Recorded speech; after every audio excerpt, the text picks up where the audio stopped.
In this series, I'll look at the factors that lead to both overeating and satiety. What food components make us feel full? Why does more variety lead to eating more quantity? And what lifestyle approaches can we implement to increase the good food choices and reduce the bad ones? Keep watching to find out.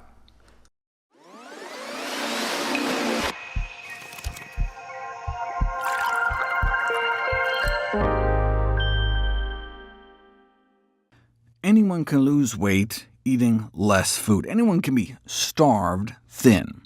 Starvation diets are rarely sustainable, though, since hunger pangs drive us to eat. We feel unsatisfied on low-calorie diets, unsatiated.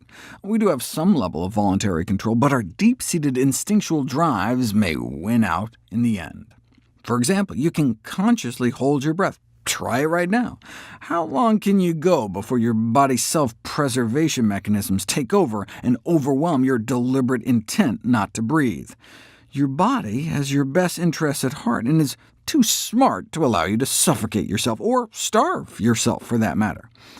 If our body was really that smart, though, how could it let us become obese? Why doesn't our body realize when we're way too fat and allow us the leeway to slim down?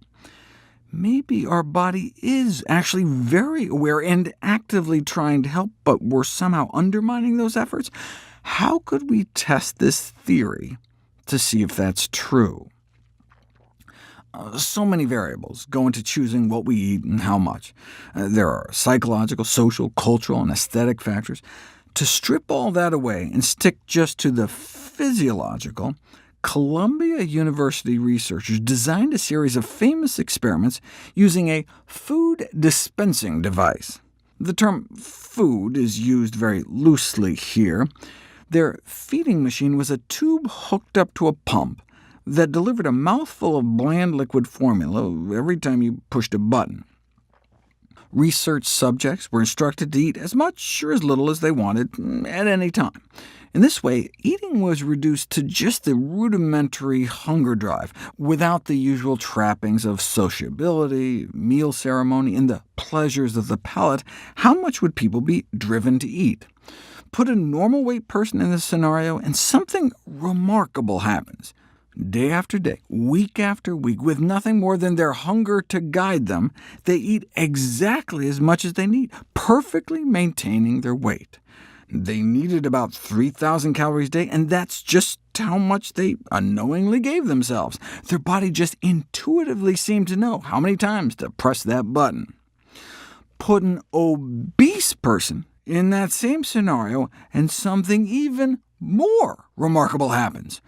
Driven by hunger alone, with the enjoyment of eating stripped away, they wildly undershoot, giving themselves a mere 275 calories a day total.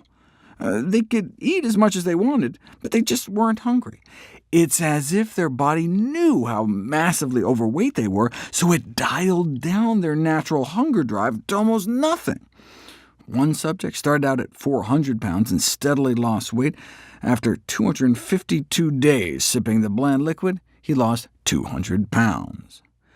This groundbreaking discovery was initially interpreted to mean that obesity is not caused by some sort of metabolic disturbance driving people to overeat. In fact, the study suggested quite the opposite. Instead, overeating appeared to be a function of the meaning people attach to food beyond its use as fuel, whether as a source of pleasure or perhaps relief from boredom or stress. In this way, obesity seemed more psychological than physical. Subsequent experiments with the feeding machine, though, flipped such conceptions on their head once again. If you take the lean study subjects and covertly double the calorie concentration of the formula, they unconsciously cut their consumption in half to continue to perfectly maintain their weight. Their body somehow detected the change in calorie load and sent signals to the brain to press the button half as often to compensate. Amazing. Do the same with obese persons, though, and nothing changes. They continue to drastically undereat just as much as before.